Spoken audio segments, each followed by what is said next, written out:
Una sa magita magatuon sang pulong sa Ginoo sa sigid nga aga. Kag sa aton nga pagpamalandong sa nga pulong sa Ginoo siya aton nga pagbasahon ng aton nga passage, aton nga text, ang 1 John chapter 3 and verse number 18. Kung may mga Bible ka mo dira sa mga tagsa ka mga panimalay, whether ara sa imo nga smartphone or sa imo tablet or sa imo iPad dira imo Bible, buksan nato ito nga Biblia. 1 John chapter 3 and the verse number 18.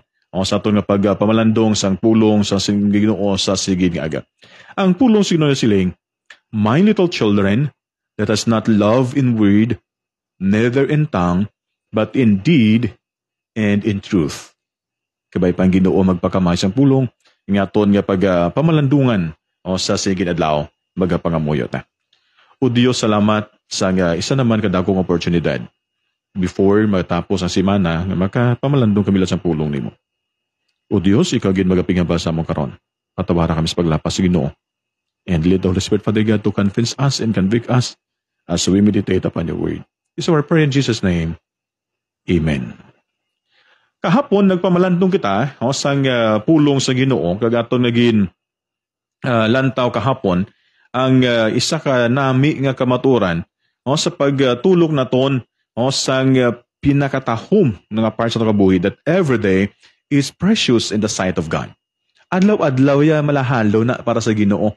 That's why ang balatog hapon nimo kasi sa kabagay nga kung imo talupang don utod naghatag si imo sang pinagid ka nami nga butang.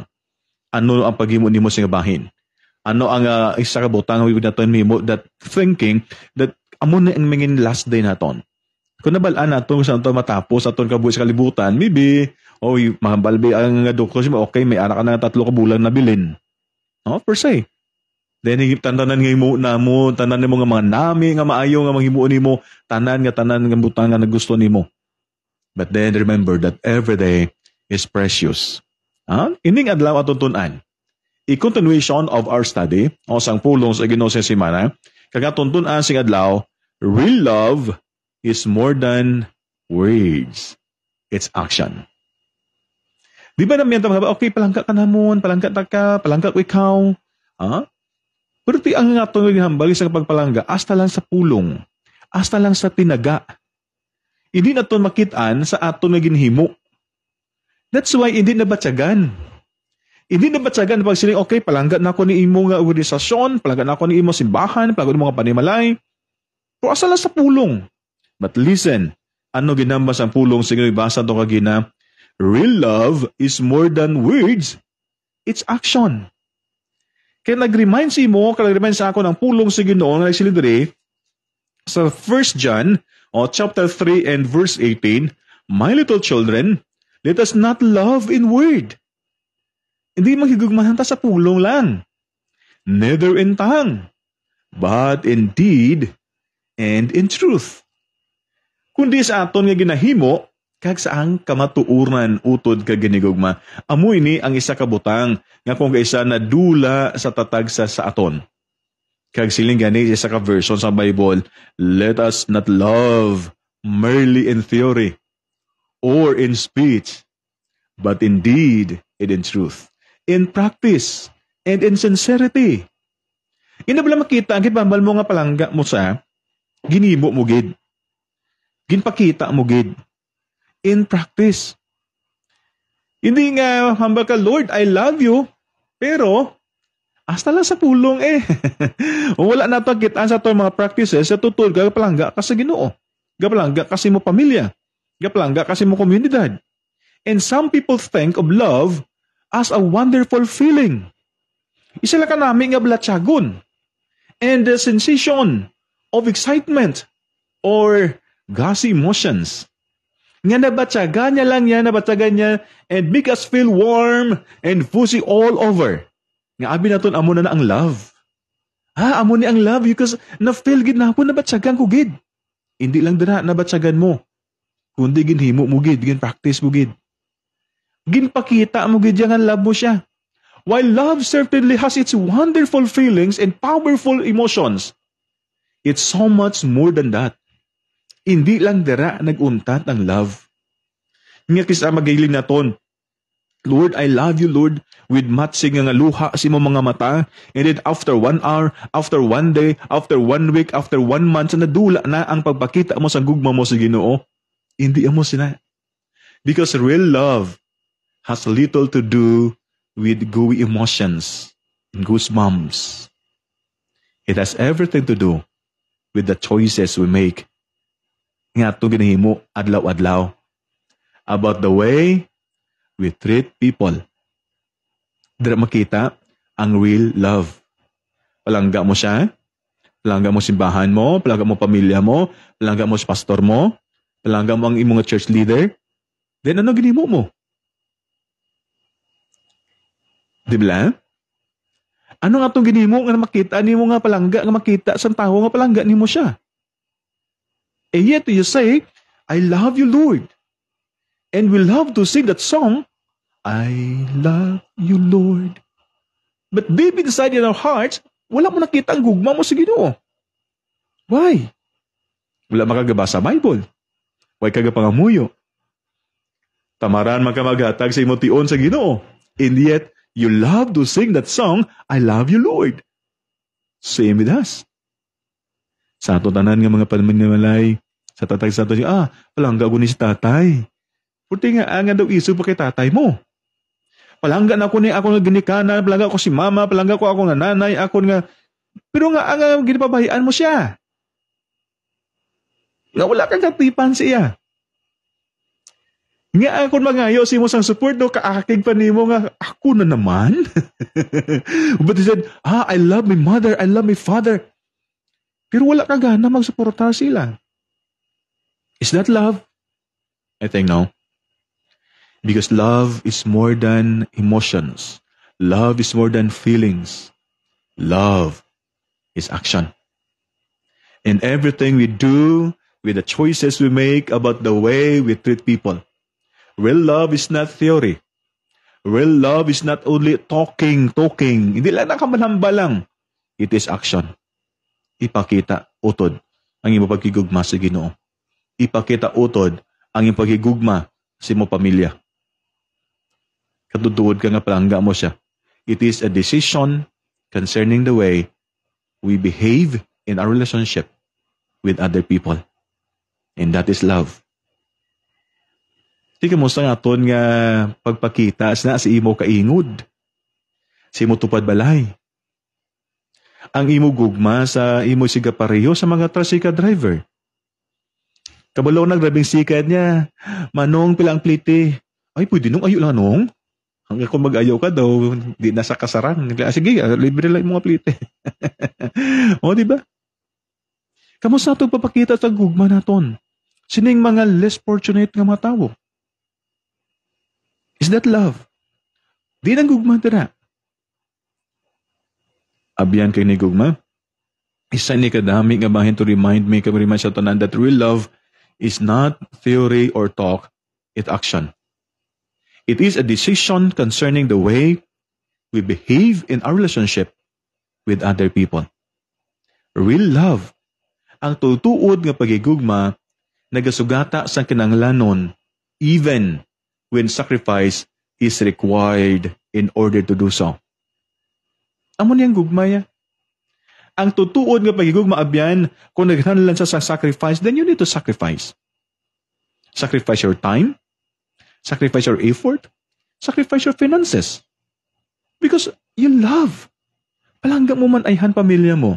Palangga mo man ayhan ang imo ginikanan. Nga daw hindi kayo no, you know, quote in quote, sa mga bataan. Sa gamay pa ka, sa gagmay pa kita, grabe katipan sa mga parents. Ano nagdako na, ibutang mo lang sa likod balay. He said, I love my mother, I love my parents. Where?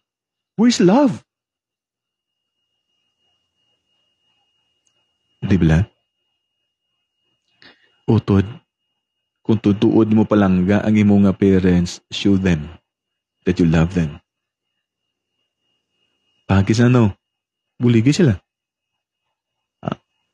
Kung sa una, ginisuportaran ka sa mga parents ang gamay ka pa, sa nagdako ka na, sa nag-eskwela ka, sa nag-professional ka, karon ikaw naman sakripisyo para sa ila.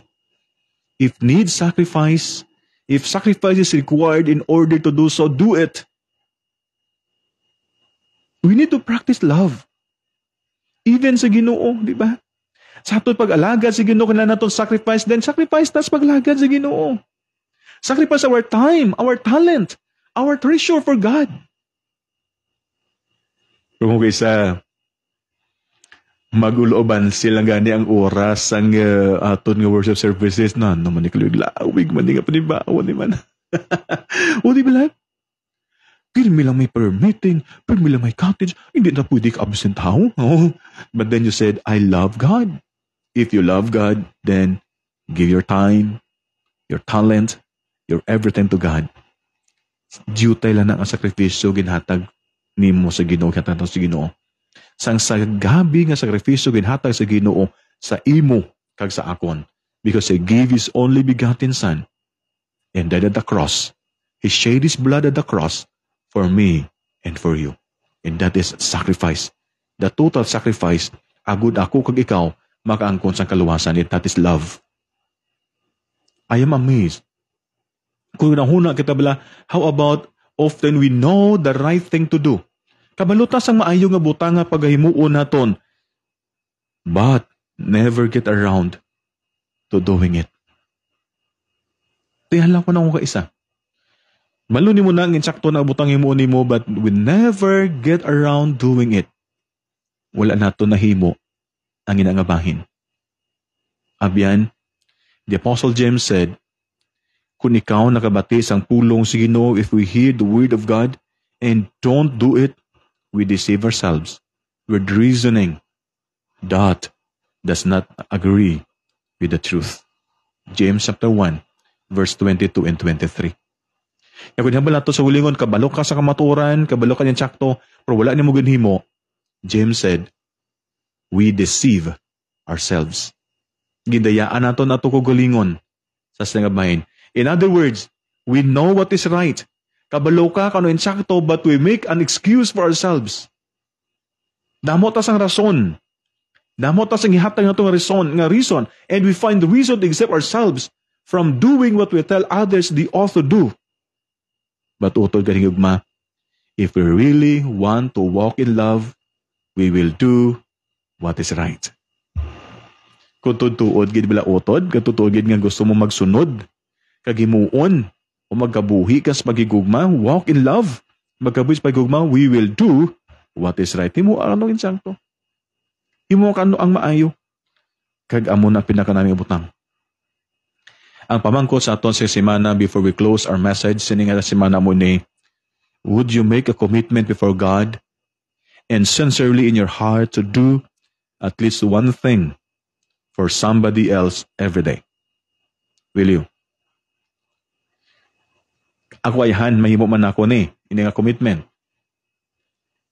Will you make a commitment before God and sincerely in your heart to do at least one thing for somebody else every day? May mahimo kay sa kanami nga butang sa ibang nga tawo adlaw-adlaw. Sa giskwil ako sa seminary, magduli ko sa akon nga home church. May isa dira ka nanay nga gapangutang sa Galilea kay para ipadala sa akon sa seminary. And one time, nagtambay ko sa store nga ginapangutangan niya, and ginusisa ang iyang listahan. Doon na mo sa galising panguha. Kay tanan gali nga mga student pastor, tanan nga mga pastor maggato sa balay niya, hindi magpuli nga wala dala. Gaya kay gipangutang lang sa Galilea parehatag sa amon. And I'm so blessed the life of that old lady sa church. Utod, paano mo ipakita imong gugmaya sa Ginoo? Paano mo ginpakita imong gugma sa imong pamilya? Si mo himata? Di ba? Nga kung may pangayon si mo, hindi na magpangayon siya ng isa. Dito ka sa plaza, pangayos na mo tao kay mahatag na siya. Kung siya isa, hindi na maghatag. Is that love? No. Hindi. It may sound simple. Kung mo matendo ka, simple lang bala. But to do it, you will have to think about it. Kagpiliyo na to do it on purpose. Kung bala po, hindi gina ko ni mo hindi. Yes. You may even have to move beyond the normal group of people in your life and to things, yung mga tawong himo nato ni sa atong kabuhi, normally reach out even strangers. Kaya pati tayo sa mga aton nga mga pamulungon bilang nga don't entertain with the strangers. Kaluoy na sila eh. O di ba? You know what I mean? May mga tao gimanyang hindi daw kabud lagi palang gaon ah. Kami mga tao hindi dapat tagaan mo time, but then if you truly love God, you must and I must show that love to them. Even those people who are not lovable. Even those people din na naton dapat tagaas may gugmatin din, we love them. Ang pagsabdong, ang pagpangakig, ang pagsaway, pagigugma man na. Because if you love that person, you must educate that person by correction. That's why silang sa kamata, niya pastor, sang una ko palang pag-uya sa sigarilyo, kung nahuna gid ko nga akigyan ko ni tatay, pero wala. Sang una pa lang na ako nga pag-uyat sang beer, abi ko akigyan ni tatay, pero wala. Kay nahubog na ko, wala mo gagyan tatay. Kay karon hindi ko na mabayaan ang bisyo ko, akigan ko nila. Palangga ko yan nila, pastor. Ikaw nga, hindi mo saron si tatay mo. Hindi mo saron si nanay mo. And one time hubog siya, kanag-away sa parents niya, kanagslingkon palangga ninyo ko. Tani, sang unang ikastigo yun ako. Sang purmiro pala ko nung uyat sigarilyo, uyat ang berde, ikastigo yun ako. Karong gid una ni kaya bayaan? Akigan nyo ko? Where's the love? Utod, madamo sa mga tao sa libutan who have never ever had anyone do anything nice for them. Nang ilan na batsagan, primilang ginabuli sila, primilang nga ginakakigan sila, primilang nga ginapabayan sila. Pray for them. Kag-aton sila tagaan sa aton gugma. For some words or action of love, wala ilan na batsagan. Let love be the main theme of my life and of your life, and you will have a life worth living. Nabalang kabuhi, gitutuod nga, na migid nga kabuhi naton. Abiyan kanigugma, kung aton talapang doon sa buhi. The Bible says, we know that we have passed over from death to life if you love one another. Verse 14, sa atong nga text. Ang ginamba sa pulos yun na, nabalaan naton, kabalo kita nga aton nilang pumasan tanan. Over from death to life if we love one another. Kung makita ang gugma sa isa kag isa. Abyan, sa ito pagtakop sa aton nga mensahe sa semana kasing adlaw, saligib lang Ginoo, saligi siya. Kaya pamangkot sa akong kasi imo sing aga mo ini, what will you do to put love into action today? Ano ako himuon nga butang na ako ng paghigugma sa action, himuogid na akong sing adlaw. What will you do to put love into action today? Ikaw nakabalo sa utod. Kadamo da sa taos palibot nimo. Estudyante nimo, classmate nimo, katrabaho mo. Then again, ini nga pamangkot aton pamalandungan sa nga semana, ini nga weekend, what will you do to put love into action today? Trust God to bring people into your life that need to know His love, and then let them see it through you. Nga makita nila ang gugma ni Jesus, nga ara sa akong kag-ara sa imo, ihatag naton si Jesus sila. Ipakita naton ang si Jesus sa tutuod gid, amo ang source of love sa aton tanan. Utod, kabay pa unta ning adlaw. Imo naton ini. Hindi lang not today, but every day sa atong kabuhi.